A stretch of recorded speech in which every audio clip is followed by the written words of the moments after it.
Agartala urban development অফিসের light house বেনিফিশিয়ারিদের বিক্ষোভ। প্রতিশ্রুতির খিলাফ 4 বছর অতিক্রান্ত লাইট হাউস প্রকল্পের টাকা নিয়েও ফ্ল্যাট বিয়ে দেওয়ার নামগন্ধ নেই টুডার। গ্রাহকদের যে সময় সীমা বেঁধে দেওয়া হয়েছিল সেই সময়সীমা অনেক আগেই পার হয়ে গেছে। গ্রাহকরা এখনও ফ্ল্যাট পাচ্ছেন না। ফলে ক্ষুব্ধ গ্রাহকরা বাধ্য হয়ে মঙ্গলবার আগরতলা রবীন্দ্র ভবন সংলগ্ন ত্রিপুরা আরবান ডেভেলপমেন্ট এজেন্সি বা টুডা অফিসে এসে বিক্ষোভ প্রদর্শন করে চিফ ইঞ্জিনিয়ারের নিকট দাবিপত্র তুলে দেন। উপস্থিত বেনিফিশিয়ারিরা জানান, অতি সত্বর দাবি পূরণ না হলে আগামী দিন মুখ্যমন্ত্রীর কাছে তাদের দাবি পেশ করবেন। যাইতে পারতেছি না বা মুখ্যমন্ত্রী থেকে আমরা সেই অ্যাপয়েন্টমেন্ট নিতে পারতেছি না বা আপনাদের দপ্তরও এই জন্য কোনো উদ্যোগ নিতেছে না।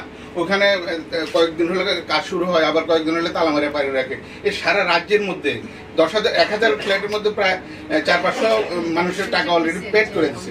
5 থেকে 7 লক্ষ টাকা যে জায়গাতে পেইড হয়ে গেছে সেই জায়গাতে কেন তাদেরকে এইভাবে 4 বছর পর্যন্ত আটকে রাখা হইতেছে?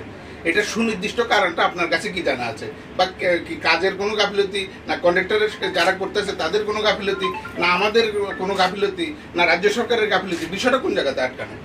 না ঠিক আছে, এইখানে হচ্ছে না। ইভেন আমাদেরকে পেপারও দেখিয়েছে 24 ডিসেম্বরে, কত তারিখ জানি, মানে 2024-এ অ্যাপ্লিকেশন নাকি কোথায় দিয়েছে বলো সেন্ট্রালে, বলে এখান থেকে কোনো রেসপন্স পাচ্ছে না আমরা। তো আমরা কি করার? আমি যখনই দিল্লিতে যাই এটা নিয়ে কথা বলি, ডাইরেক্টর সাহেব আমাদেরকে বললো, কথা বলি, কিন্তু ওরা কোনো রেসপন্স দিচ্ছে না, আমাদের কিছু আর করার নেই, ডাইরেক্ট বলে দিয়েছে আমাদেরকে।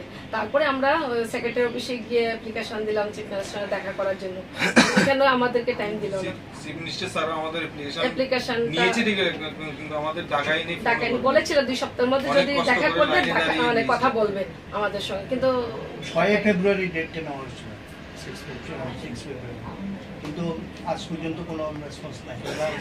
এখন থেকে সেভাবে সদুত্তর পায়নি। তারা বলেছিল কেন্দ্রীয় সরকারের সাথে কথা বলবেন, কিন্তু তারপরেও এখন পর্যন্ত আমাদের কোনো ধরনের মানে আপডেটেড হয় নাই। তো আজকে আমরা সবাই মিলিত হয়েছি।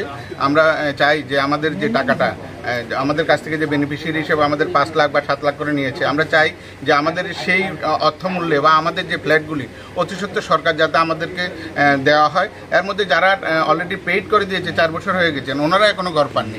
এর মধ্যে অনেকে এখনও পেইড করেননি, তারা করবেন। কিন্তু যারা পেইড করেছেন আমরা চাইছি যারা পেইড করেছেন ঘরগুলো যারা কমপ্লিট হয়ে গেছে সেই ঘরগুলোর মধ্যে বিতরণ করে দেখ, আর যাদের এখনও হয়নি, যারা নতুন করবেন বা নতুন হচ্ছে ওগুলো দেবেন।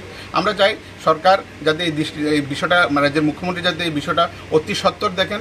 আমরা যারা গরিব বিভিন্ন অংশ থেকে বিভিন্ন গ্রামের জায়গা জমি বিক্রি করে নিজের মেয়ের বিয়ের টাকা মানে এখানে জমা দিয়ে ঘরের আশায় শহরে আসার জন্য চেষ্টা করেছেন, ছেলে মেয়েদের পড়াশোনা করাবেন, কিন্তু আজকে পর্যন্ত আমরা কোনোভাবেই মানে সেই বিষয়টা আমরা মানে সুফল পাচ্ছি না। আমরা চাই রাজ্য সরকার এটা অতি সত্বর দৃষ্টি দেবেন এবং সকলের মঙ্গলার্থে এটা একটা সুব্যবস্থা নেবেন। দপ্তর মানুষ আমাদের এই যে সারা রাজ্যব্যাপী হাজার মানুষের সাথে এইভাবে যে মানে ওই আপনাদের নিয়মটা আপনারাই লঙ্ঘন করতেছেন। আমার কাছে মনে হইতেছে যে আপনাদের লেখা পোস্টার, ওই পোস্টারে আমাদেরকে সতর্ক করা হইতেছে ফ্ল্যাট কেনার ক্ষেত্রে, আর সরকার যে আমাদের ফ্ল্যাট দেওয়ার ব্যবস্থা সেই ক্ষেত্রে সরকার ঠিকভাবে সিদ্ধান্ত নিতেছে না। তাহলে নিজের কাজের নিজের গাফিলতিতে প্রমাণিত হইতেছে।